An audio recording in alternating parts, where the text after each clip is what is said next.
Isang babae ang nag-aala fixer ng annulment online at ang kanyang offer, annulment ala paluwagan. Pero ang kanyang pag-aayos ng mga papeles, isang scam daw pala. Dalawa lang sina Angel at Monique sa mga nabiktima din umano ni Emmeline. Kayo ang complainant dito, kayo ang pinoko. Hindi pwedeng siyang masusunod sa inyo. Matapos na manghingi ng tulong ni Monique at Angel sa CIDG Bulacan PFU, June 11, 2024.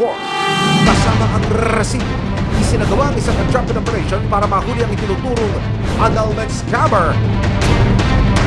Makalipas ang wala pang isang oras na pag-uusap, nagkaabutan na ng down payment na nagkakalagang 41,000 pesos. Nanay ko po, bawal ang pag-fixer at lalong bawal po ang pambeke ng mga papeles.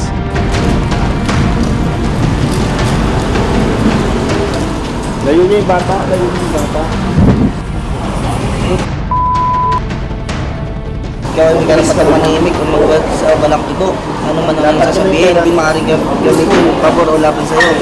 Matapos mabasahan ng kanyang mga karapatan, dinala na ang suspect sa custodial facility ng Bulacan.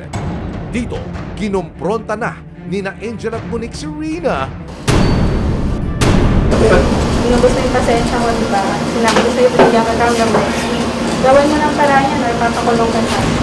Nang makapanayam ng resibo ang suspect, depensa niya, Malapit ko talaga.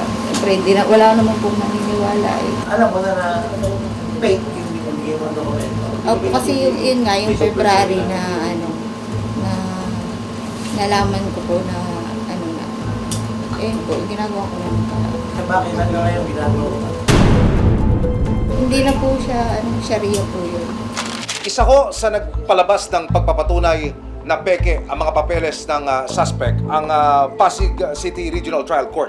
At dito ko sa dokumentong ito, yung certification na kanilang nilabas, 7 dokumento na nakalap o na-recover mula sa suspect, ang lumalabas na puro peke, fraudulent at pinirata. Naharap si Rina sa kasong estafa at falsification of public documents. Kung sakaling mapatunayang may sala, maaari siyang makulong ng 6 hanggang 12 taon. Kung kukuha sila na magpoproseso ng kanilang annulment case, yung legit. Kailangan mag-verify rin sila kung totoo nga yung taong kausap nila. Sayang ang pera, sir, hindi pinupulot ang pera. Hindi maikakailang it's complicated ang usaping hiwalayan. Pero sa panahong broken-hearted ng mga biktima, huwag namang abusuhin ang kanilang kahinaan.